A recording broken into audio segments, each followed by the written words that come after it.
Today I'll be talking about how to throw a football. Three main points that I'm using is the upper body, the hips, and the lower body.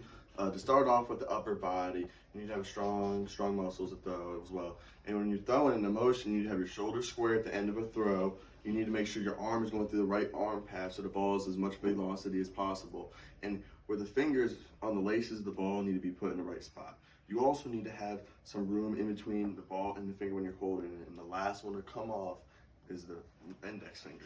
The second important movement I have is the hips. The hips activate the whole throw. When you start that little step, you want to torque over here, so you bring this hip even with this hip to move the body and have rotation with the ball. My last important movement is the lower body. The lower body is also the start of the throw, whereas you take a little step here, it activates everything, gets it ready. You want to also bring your right leg back through to make it through. After reading this, I hope you learn how to throw football and you realize how not easy it is. For my first point is the upper body. To start off with the upper body, to start the ball, you want to start right here and just have a little pat to bring the ball at a 90-degree angle. Once you bring the ball at a 90-degree angle, you bring it up to an L shape like this. It looks like an L. And as you're bringing the ball forward to throw, you need to have your elbow come in first through the motion. To talk about the hands and laces, what I do if I had a football right here, I would have two fingers on the laces, two fingers off, and having the fingers spaced out well enough.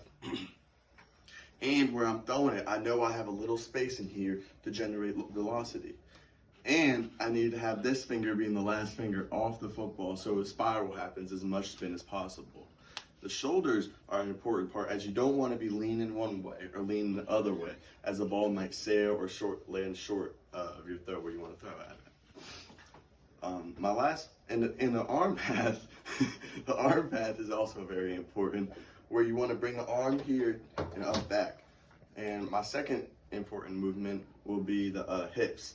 As you start to throw, as I was talking about, all the body movements all work together. As a start with a tiny step here, you twerk your legs like this. You twerk your hips. You're moving your hips.